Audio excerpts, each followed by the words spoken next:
We've got time for Barrage the Farage. You've sent your questions in. I do not get to see them before. I've kept the sheriff here in case I get in real trouble.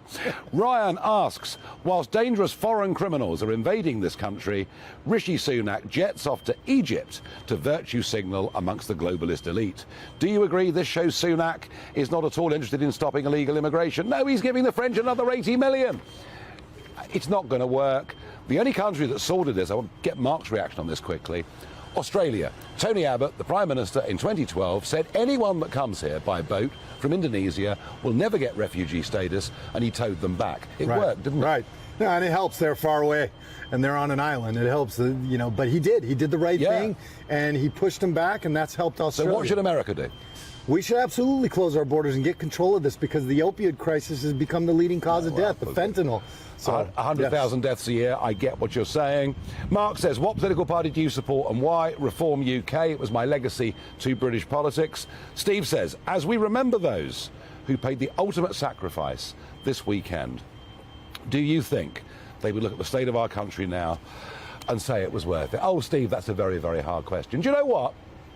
Whatever problems we've got in the United Kingdom, we managed to get Brexit done because of the will of the people showed its way through.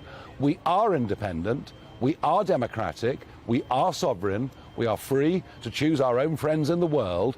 We may be very badly governed by a bunch of college kids who've never left university, but that's our mess. And look, it's not as bad. It's not as bad, actually, as you think sometimes. Sometimes things look worse than they are.